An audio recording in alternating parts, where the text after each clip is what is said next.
গত 15 বছরে মাঝে মধ্যে অভিযোগটা আসতো যে জেলবন্দি প্রভাবশালীরা তারা সহজেই মোবাইল ব্যবহার করতে পারছেন কথাবার্তা বলার জন্য, কিন্তু এক্ষেত্রে তোমাদের অভিযোগটা মারাত্মক। সেটা হচ্ছে জেলে বসে শুধু পরিকল্পনা করা নয়, জেলে বসে পরিকল্পনা করে সেটা জেলের বাইরে এক্সিকিউট করা, এবং তোমাদের একজন নেতার সপুত্র তাদের কুপিয়ে গুলি করে খুন করে দেওয়া হলো। দেখুন, শুভঙ্কর সরকার প্রদেশ কংগ্রেস সভাপতি গতকাল রাত থেকে ওখানে ছিলেন, আজকেও মাটি দিয়ে ফিরেছেন। আমাদের অধীর রঞ্জন চৌধুরী ফিরেছেন। কিন্তু বক্তব্য হচ্ছে যে স্কিল ট্রেনিংয়ের কথা তো আমরা শুনলাম, জানলাম, কিন্তু পুলিশ ইন্টেলিজেন্সের কথাটা আমরা কিভাবে জানতে চাই, কী চলছিল সেখানে, জেল সুপারের কী ভূমিকা ছিল আমরা জানতে চাইছি। আমরা জানতে চাইছি আইসি জানতো তো, আমরা তো আগে জানিয়েছিলাম, তার পরিবার আনিসুর রহমান তার পুত্র সহ তার পরিবার জানিয়েছিলেন যে প্রাণনাশ হতে পারে, তার কারণে জাব্বার ক্রিমিনাল, তৃণমূলের ওস্তাদ, বিজেপির একটু ছোঁয়া লেগেছে, এবং এই যে হঠাৎ করে 4 তারিখের বদলের পরে সব এখন বিজেপিতে লাইন দিচ্ছেন, তাহলে এই যে ভূমিকাগুলো চলছিল দীর্ঘদিন ধরে, পঞ্চায়েত কংগ্রেসের কাছে আসতেন।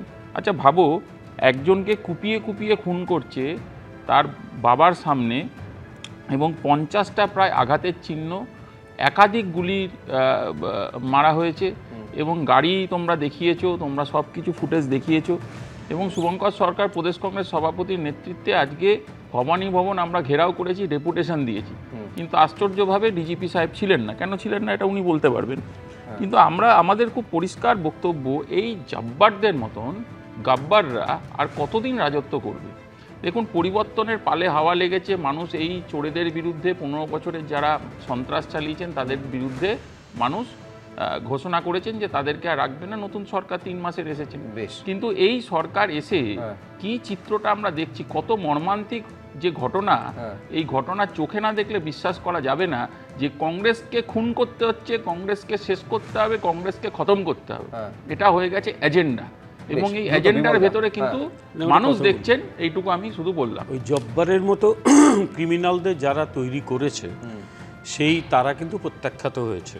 কিন্তু আপনি যদি আশা করেন যে একেবারে প্রদীপ ঘষে ঘষে দৈত্য আসবে সব এক নাগাড়ে, আসলে অভিযোগটা মারাত্মক। জব্বার পালাবদলের পরেও এখনো সমান প্রভাবশালী, তার কারণ বিজেপির পৃষ্ঠপোষকতা রয়েছে। এটা একদম এবং পাশাপাশি পুলিশ কিছুই জানতাম এই জব্বার ক্রিমিনাল জেলে বসে অপারেশন করছে। বলার মধ্যে এইটা বেশ বড় সড়ো গাঁজাখুরি কথাবার্তা যে জব্বার নাকি বিজেপির লোক। আমি জীবনে শুনিনি, যতটুকু খোঁজ নিয়ে দেখেছি ও তৃণমূলের ছিল। এবং সবচেয়ে বড় কথা, কোথাও কোথাও একটু ছোঁয়া লাগছে, আমি শেষ করি, কতটা ছোঁয়া লেগেছে ওই বিচার করুন। এই তৃণমূল, এই গুন্ডাদের ছোঁয়া লাগা তৃণমূলকে ওরা ওর সর্বভারতীয় ক্ষেত্রে একটা অসাধারণ ইন্ডিজোট বানিয়ে তার সঙ্গে রেখেছে।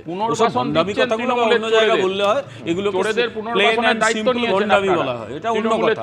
আমার কথা হচ্ছে এতদিন ধরে এরা একটা সিস্টেম চালিয়েছিল, সেই সিস্টেমকে ভাঙার চেষ্টা চলছে। এটা তদন্ত হবে, তদন্ত হচ্ছে, এবং সে জব্বার হোক আর গব্বার হোক, যেই হোক না কেন, তাদের প্রত্যেককে আর এই ধরনের কাজ করতে দেওয়া হবে না।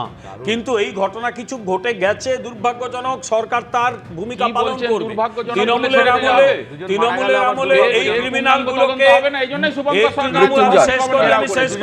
তৃণমূলের আমলে এই ক্রিমিনালগুলোকে একদম টপ লেভেল লিডারশিপ